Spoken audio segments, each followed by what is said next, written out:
शंकरराव माने आणि अजित खंडारे यांच्याबरोबरचे असणारे सगळे सहकारी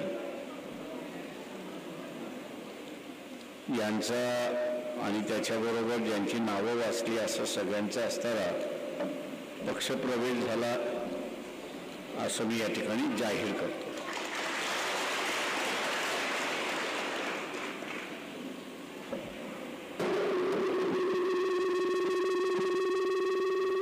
कमी कर आवाज झाला. हां, नाही तर आवाज घुमतोय.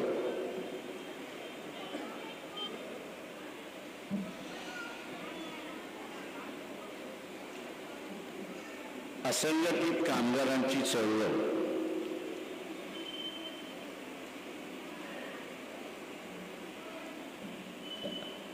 आणि ह्या कामगारांचा प्रश्न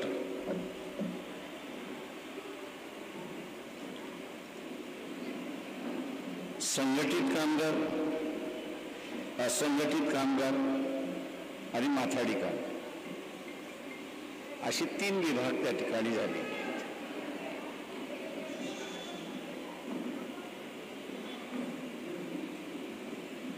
पूर्वी फक्त संघटित कामगारांचा कायदा म्हणजे एका ठिकाणी जे काम करायचे, कंपनीमध्ये काम करायचे अशांचा असणारा कायदा होता आणि तो कायदा 1946-47 साली डॉक्टर बाबासाहेब आंबेडकरांनी त्या ठिकाणी सुरुवात केली. बाबासाहेबांवरती बरीच पुस्तकं आहेत, नाही असं नाही, पण कामगारांसाठी केलेलं कार्य जे आहे याचा फार कमी उल्लेख असतो. खऱ्या अर्थाने या देशातली 12 तासाची ड्युटी ही 8 तासावरती आणणं आणि आठवड्याभरामध्ये त्यांनी फक्त 48 तास काम केलं पाहिजे आणि त्याच्यानंतर 1 दिवसाची त्याला रजा मिळाली पाहिजे. ही सगळी संकल्पना बाबासाहेब व्हाईसरॉयच्या मंत्रिमंडळात होते त्यावेळेस त्यांनी केलेली असणारी तरतूद आहे हे आपण लक्षात घ्या. ही बाब तुम्हाला असणाऱ्यांना कम्युनिस्ट सांगणार नाहीत, कारण त्यांनी कधी कायदा व्हावा म्हणून अशी मागणीच केली नाही. 12 तासाचे 8 तासाचं कामावर यावं याचं त्यांनी कधीच त्या ठिकाणी केलं नाही. किंवा आरोग्याचा विषय असेल,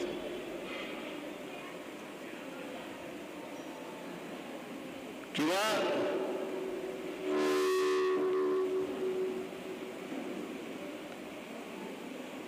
त्याला पेन्शन मिळाली पाहिजे, त्याला बोनस मिळाला पाहिजे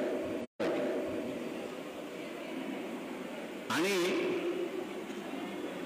इंग्रजीमध्ये ज्याला आपण म्हणतो हायर आणि फायर, म्हणजे लावा, पाहिजे तेव्हा त्याला लावा आणि पाहिजे तेव्हा त्याला काढा, असं जे जुन्या काळचं तत्व होतं त्या तत्वाला बाबासाहेबांनी कायद्याने मोडीत काढलं आणि सांगितलं तुम्हाला कुठल्याही एका कामगाराला काढायचे असेल तर चौकशी बिना तुम्ही त्याला काढू शकत नाही आणि दोष जोपर्यंत त्याचा सिद्ध होत नाही तोपर्यंत तुम्ही त्याला काढू शकत नाही, अशी असणारी परिस्थिती. तुम्ही आता मत कोणाला दिलं? तुम्ही मतदान या विधानसभेमध्ये कोणाला दिलं? कोणाला दिलं? लाजायचं नाही. तुम्ही मतदान केलं की न केलं? केलं ना. कोणाला केलं? हा, बोलू दे तुम्हाला हात लावायची गरज नाहीये. हात पुढे घेऊन बसा. भित्रे माणूस नाही बनवायचा, धीट माणूस बनवायचा. मग तुमच्यासारखी भित्री बसली ना तर बीजेपी वाले डोक्यावरती बसतात. कोणाला मतदान केलं तुम्ही सांगा बरं? कोणाला केलं? भारतीय जनता पक्षाला केलं. त्या भारतीय जनता पक्षाचा जाहीरनामा जो आहे तो वाचलाय का? तुम्ही स्वतःचेच दुश्मन आहात.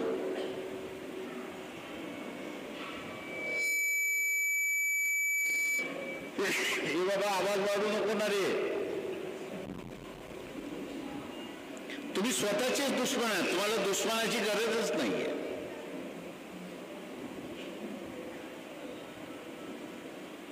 याच भारतीय जनता पक्षाच्या नाम्यामध्ये असं म्हटलंय की आत्ताचे असणारे कामगारांचे कायदे, इंडस्ट्रियल डिस्प्यूट ऍक्ट,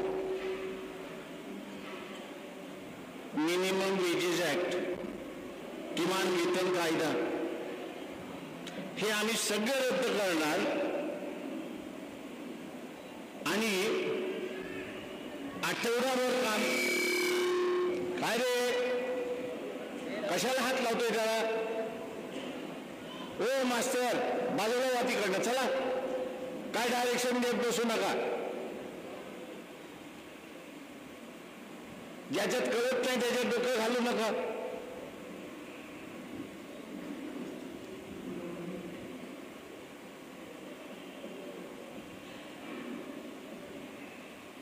हे सगळे कायदे आम्ही रद्द करू आणि पुन्हा 12 तासाची ड्युटी आम्ही आणू.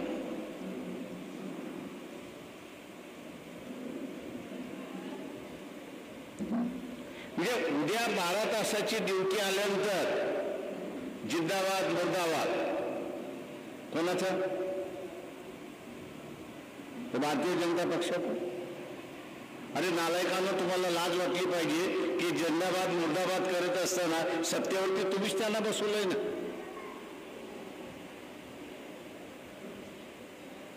बसवणारं दुसरं कोणीच नाही. त्यांनी जाहीर सांगितलं 12 तास ड्युटी करणार मी, किमान वेतनाचा कायदा रद्द करेल, कामगारांच्या हक्काचे कायदे रद्द करेल आणि एक दारूच्या बाटली पायी आणि 1000 रुपयाच्या बाटली पायी मी माझी काय करून घेतली? काय करून घेतली? माकडासारखी गाण लाल करून घेतली.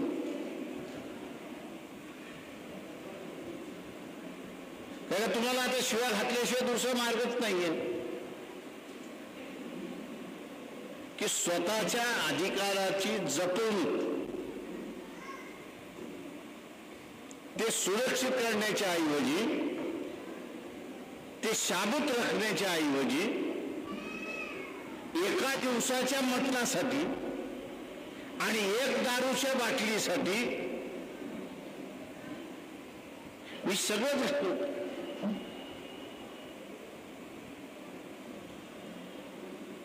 आणि म्हणतो मला बीजेपी वाल्यांना RSS म्हणतात, बघाशिवाय तुम्ही कितीही बोलला, यांची गाण आम्ही लाल केल्याशिवाय राहणार नाही एवढं लक्षात घ्या. आणि वाजवत आहे तुम्ही त्याला, त्यांनी तुमची गाण लाल केली म्हणून.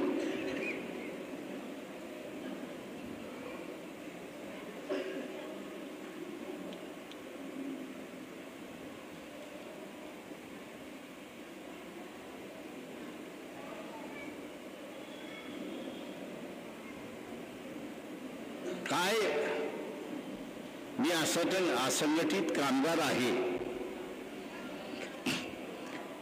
या असंघटित कामगाराचा अधिकार काय? माझ्यासारखे अनेक कार्यकर्ते आहेत की जे लढले, सरकार विरोधात लढले. या असंघटित कामगारांचं जीवन सुखाचं, समाधानाचं जावं.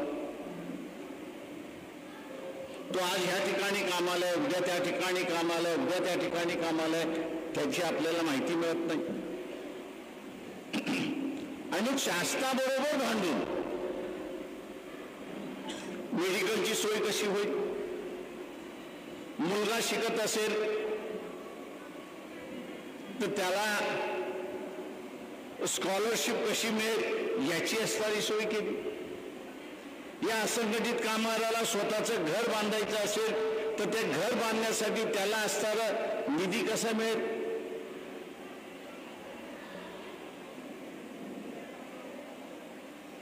याच्याकडे तुमचं लक्ष नाही.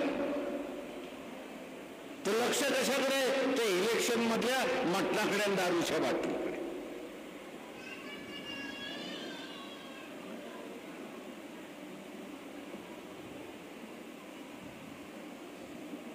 इथे कोणी तुम्हाला वाचवलं येणार नाहीये.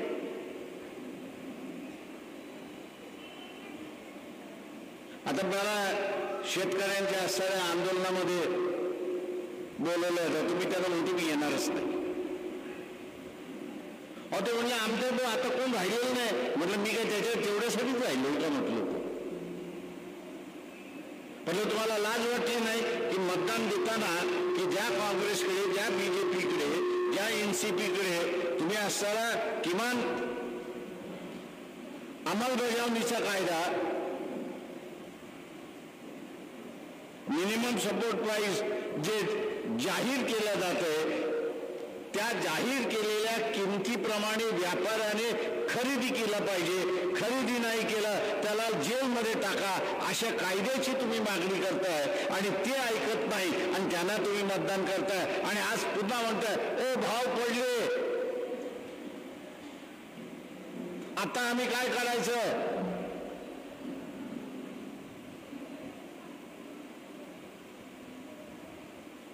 माझ्यासारखा म्हणतो पडलं तर पडू दे. ज्यावेळेस आम्ही सांगण्याचा प्रयत्न आपल्याला करतो,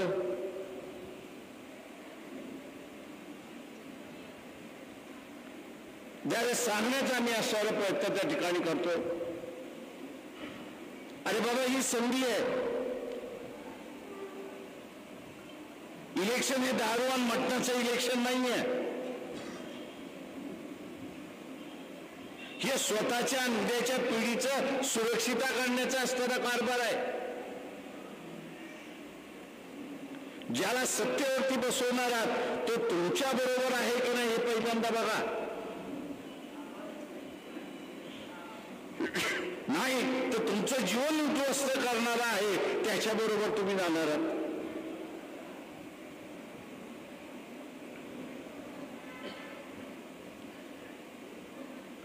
आजचं असणारं सरकार नुसतं भांडवलदाराचं सरकार नाही.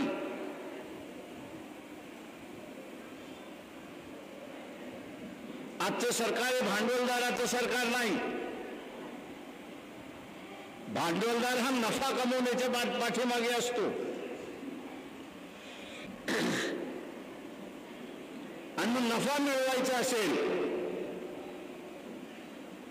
आणि जास्ती मिळवायचा असेल त्याला एकच सांगितलं की तुझं प्रोडक्शन डबल करून देतो, तू पगार माझा डबल कर. एका पायावरती तयार होतो कारण का त्याचा नफा डबल झालेला असतो.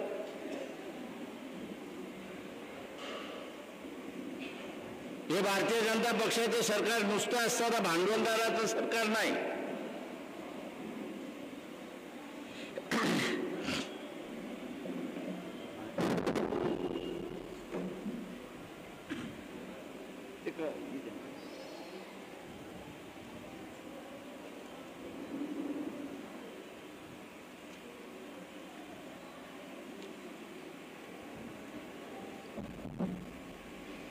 नुसतं भांडवलदाराचं सरकार नाही येते तर त्याला गुलाम करणारी व्यवस्था पाहिजे. त्यांना गुलाम करणारी व्यवस्था पाहिजे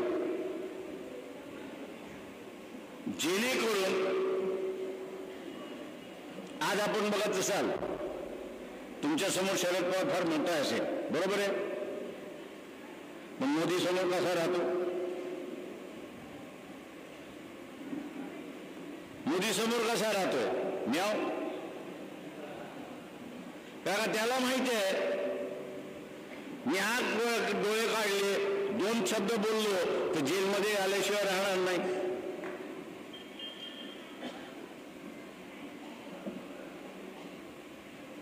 पण त्याला माहिती आहे त्याचे संबंध दाऊद इब्राहिमशी आहेत, आणि दाऊद इब्राहिम हा असणारा मुंबई ब्लास्ट मधला पहिला आरोपी आहे. तर तो आतमध्ये गेला, हाही आतमध्ये गेला.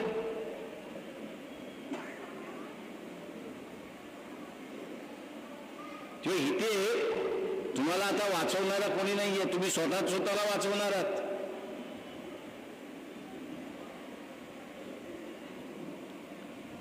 तुम्ही आता स्वतःलाच स्वतः वाचवणार आहात, दुसरं कोणच नाही. आणि स्वतःला वाचवायचं की नाही वाचवायचं ठरवायचंय तुम्हाला. स्वतःला वाचवायचं असेल तर एक गोष्ट तिथे शिकली पाहिजे. एक गोष्ट ती असताना शिकली पाहिजे, आणि ती म्हणजे की माझ्या प्रश्नाशी सहमत कोण आहे, माझ्या प्रश्नावरती लढतंय कोण, आणि माझ्या बरोबर उभा कोण राहतोय, हाच माझा खरा राजकीय मित्र. उरलेले सगळे माझे विरोधक आहेत हे मी असताना खुणगाठ बांधली पाहिजे.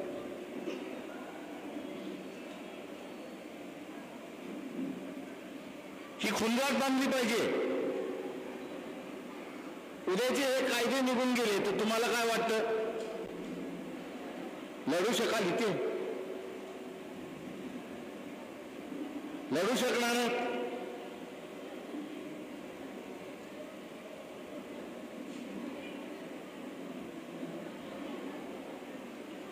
जे जे लढू शकतील त्यांनी हात वरती करा, मला बघू द्या कोण कोण लढू शकतो ते.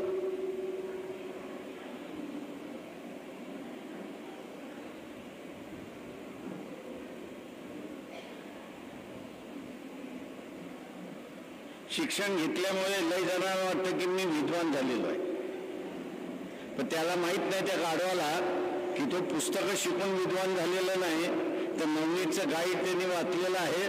परीक्षेत पेपर परीक्षेमध्ये प्रश्न उत्तर करेल. अरे वाक्य एकच आहे, 5 मिनिटं लागतील, 2 मिनिटं लागतील. आत्ता करून दाखव. नाही आता नाही, मी नंतर आहे. काय झालं तर माझी आजी मिली. आणि म्हटलं निरोप कधी आला तुला? तुला निरोप आला कधी?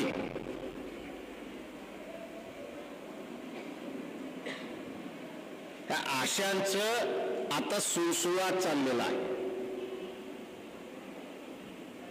प्रचाराचा सुळसुळाट चाललेला आहे. बाबासाहेबांच्या नावाने सुळसुळाट चाललेला आहे. विचाराच्या नावाने सुळसुळाट चाललेला आहे.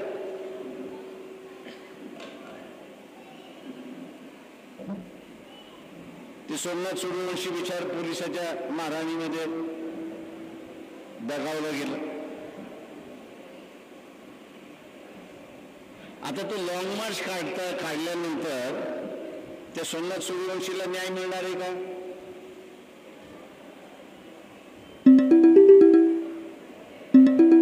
सोमनाथ सूर्यवंशीला न्याय मिळणार आहे का नुसता लॉंग मार्च काढून? हे लक्षात घ्या, ही असणारी बाजारबंदी आहेत. हे सुपाऱ्या घेऊन काम करणारी माणसं आहेत.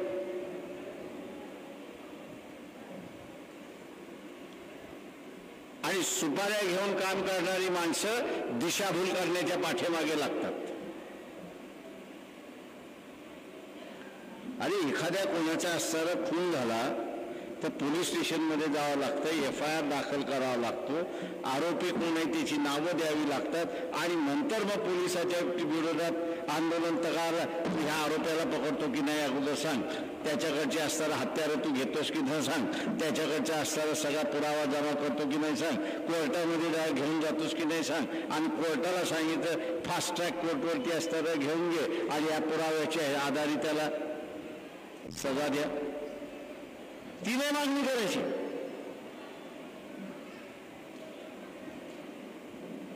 ही अशी आता बुजगावने फार भेटतील आपल्याला.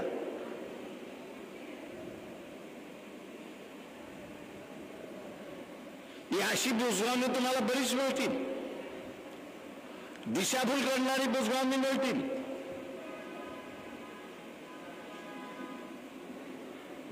पण यांच्यापासून सावध राहणं हा सगळ्यात महत्वाचा भाग. यांच्या गळाला लागलात, मासा गळाला लागला की त्या माशाचं काय होतं?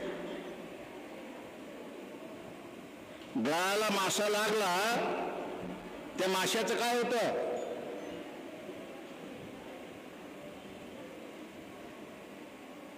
कोणीतरी उठून सांगा की बघा माशाचं काय होतं? काय होतं त्याचं? जीव जातो ना, फ्राय होतो ना, कालवण त्याचं होतं ना. आता तुमचं कालवण करून घ्यायचंय की न घ्यायचंय हे ठरवा. तुम्हाला फ्राय होऊ करायचंय की न करायचंय हे ठरवा.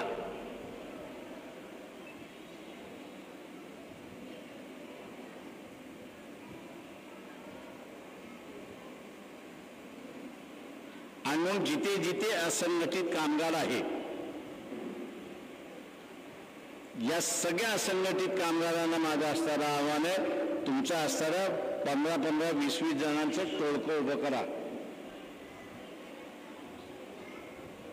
त्याचा एक प्रमुख करा.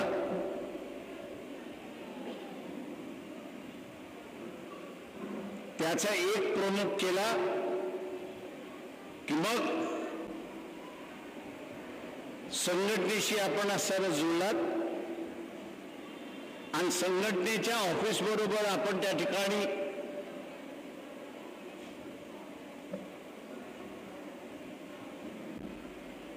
भेट दिली, तिथे गेलो तर कामगारांसाठी, या असंघटित कामगारांसाठी आपल्याला आता आंदोलन करून मिळवायचं नाहीये. ते का आपण अगोदरच मिळालो. आता जे मिळालेलं आहे ते कामगारापर्यंत कसं पोचेल हे बघणं त्याच्यातलं महत्वाचा भाग आहे. आंदोलनाचा सुद्धा टप्पा असतो.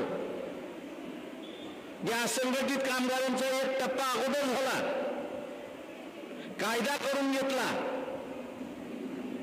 कायदा करून सोयी करून घेतल्या.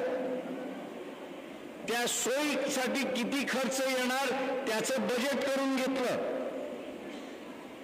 ते बजेट विधानसभेने आणि लोकसभेने मंजुरात केलं.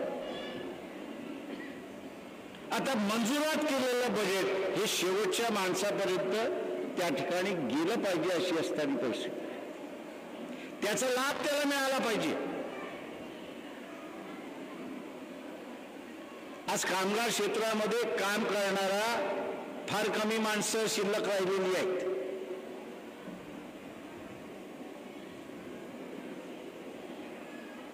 फार कमी माणसं शिल्लक राहिली आहेत. याचं कारण सांगतो.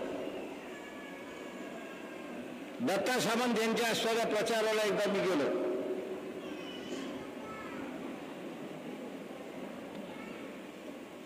कामगारांच्या असणाऱ्या याच्यामध्ये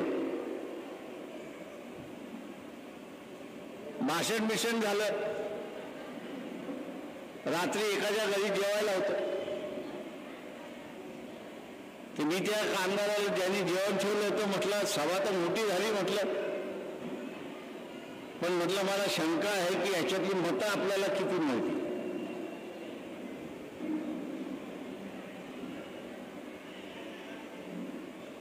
तो कामगार काय म्हणाला माहितीये?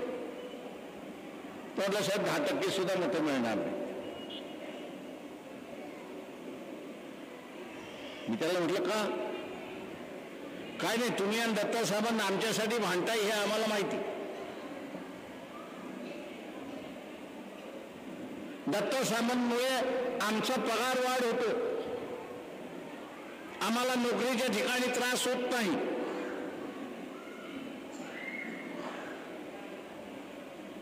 आणि म्हटलं या दोन गोष्टी महत्वाच्या आहेत ना. होय ते म्हटले होते, पण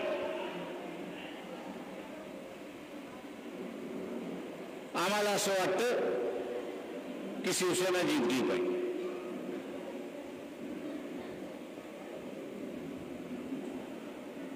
आणि मी म्हटलं शिवसेना आपल्या कामगारांच्या विरोधातली आहे, कामगार कायद्यांच्या विरोधातली आहे. सेटलमेंटच्या विरोधातली आहे. आणि तुम्ही कामगाराच्या विरोधात असणाऱ्या संघटनेला मतदान देणार? ते म्हटलं होय साहेब आम्ही देणार.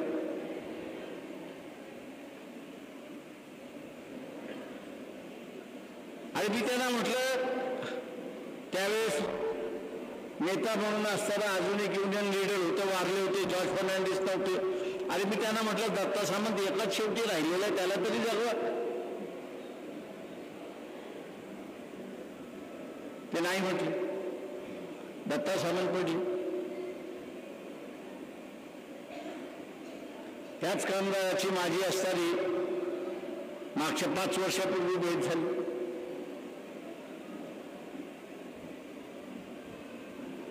आता कुठे आहात तुम्ही?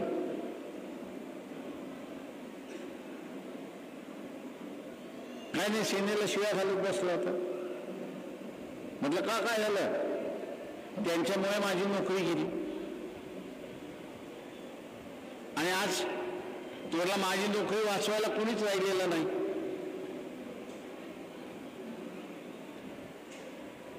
आम्ही तुमचं त्यावेळेस ऐकलं असतं तर कदाचित एक कामगार नेता आम्ही जिवंत ठेवला असतो.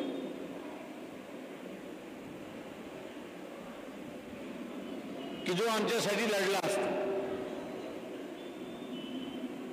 आज आमच्यासाठी लढण्यासाठी कोणीच शिल्लक राहिलं नाही, अशी असणारी परिस्थिती. आज कामगार जगातली परिस्थिती आलेली आहे. एकही नेता नाहीये. हाय का कोण मला सांगा?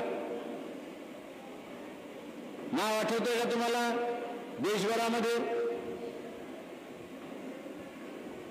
बघा, कामगारांमधला नेता संपवणारा उत्तर पक्ष नाही, तुम्ही आहात.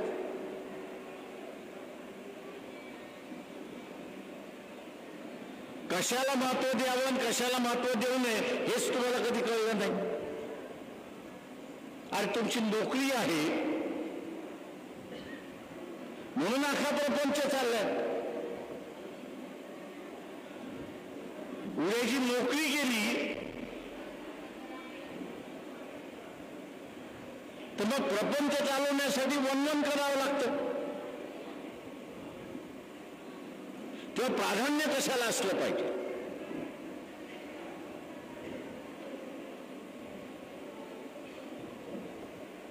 माझं प्राधान्य कशाला असलं पाहिजे? तर माझ्या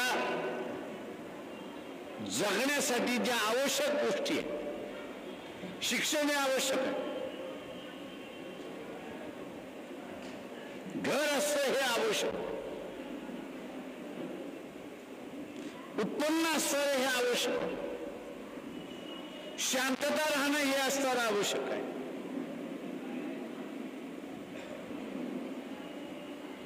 या गरजा आहेत.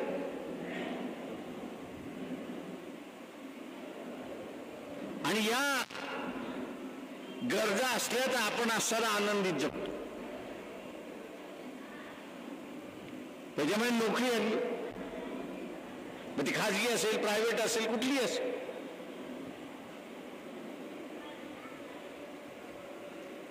या माझ्या गरजा आहेत आणि याचं संरक्षण कोण करणार आहे? याचं संरक्षण कोण करणार आहे हे महत्वाचं आहे. आणि जो संरक्षण करेल मी त्याच्या पाठीमागे उभा राहायला पाहिजे. नाही का दारूची बाटली आणि असणाऱ्या इलेक्शन मध्ये मिळणाऱ्या पैशाच्या पाठीमागे उभे राहणार आहे. तुमची दुसरी पिढी तुम्ही बर्बाद करणार.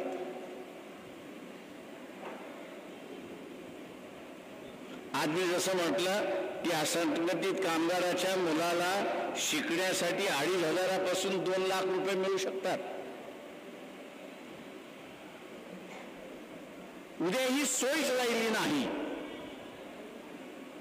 तुम्ही प्रयत्न करणार पण त्याला समजा मेडिकलला एक्झामिनेशन मेडिकलला त्याला असणारं ऍडमिशन मिळालं आणि त्या मेडिकलच्या ऍडमिशन मध्ये 70 लाख भर तर तुला ऍडमिशन आहे. आणू शकता? त्या पोराच्या आयुष्याची बर्बादी कोणी केली? स्वतःच्या पोराच्या आयुष्याची बर्बादी कोणी केली? स्वतःच केली. ते दुसऱ्याला दोष देण्याचं कारण काही आहे काका जे मिळालं ते मी टिकू शकलो नाही, जे मिळालं असतं मी टिकू शकलो नाही अशी असणारी परिस्थिती आहे.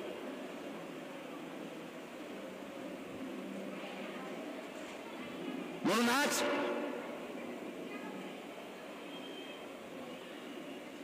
संध्याकाळी 6 नंतर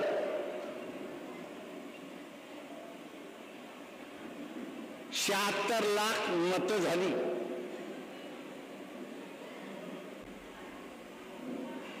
मतदान ज्या वेळेपर्यंत आहे त्याच वेळेपर्यंत तुम्ही मतदान करू शकता.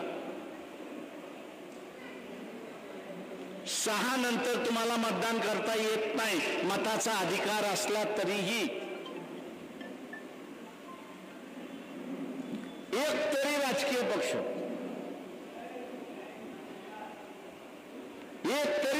पक्ष, वंचित सोडून की बाबा हे 76 लाख मतदान कसं झालं याचा आम्हाला खुलासा करा. कुठल्या राजकीय पक्षामध्ये हिंमत आहे का? तो राहुल गांधी असेल, येड्यासारखा बडबडत बसतो सभागृहामध्ये.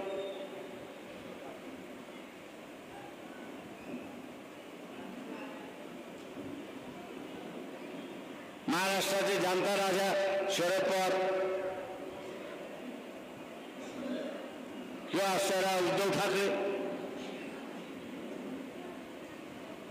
हे मुख गिळून का बसले?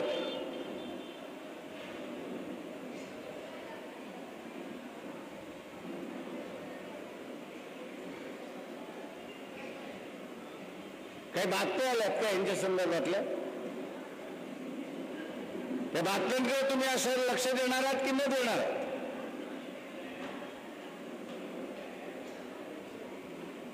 आणि म्हणून मग अशी म्हटलं की हे सरकार भांडवलदाराची वृत्ती घेऊन चालत नाही, तर हे गुलामीची वृत्ती घेऊन या ठिकाणी चाललेलं आहे. आणि इथल्या सगळ्या पॉलिटिकल पार्टीजना ते गुलाम करायला निघालेले आहेत. आणि जो कोणी गुलाम व्हायला तयार नाही त्याला जेलचा रस्ता दाखवायला तयार आहे.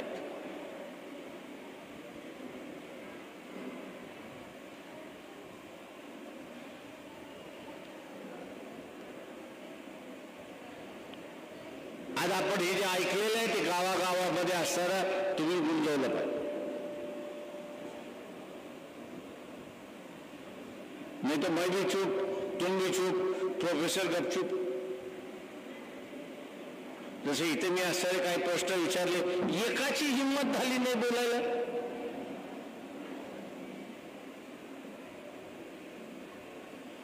तुमच्या सगळ्यांच्या चुली त्या मोदीमुळे चालतात का रे? हा की स्वतःच्या हिमतीवरती चालतात? तुमच्या ज्या चुली पेटतात त्या मोदीमुळे पेटतात की तुमच्या साऱ्या कमाईवरती चालतात? मग घाबरताय कशाला? तुम्ही चोऱ्या केल्या, कोणाला तरी मारले, तुम्ही असं ड्रग विकता, काय विकता? नाही करत असेल तर भीता कशाला?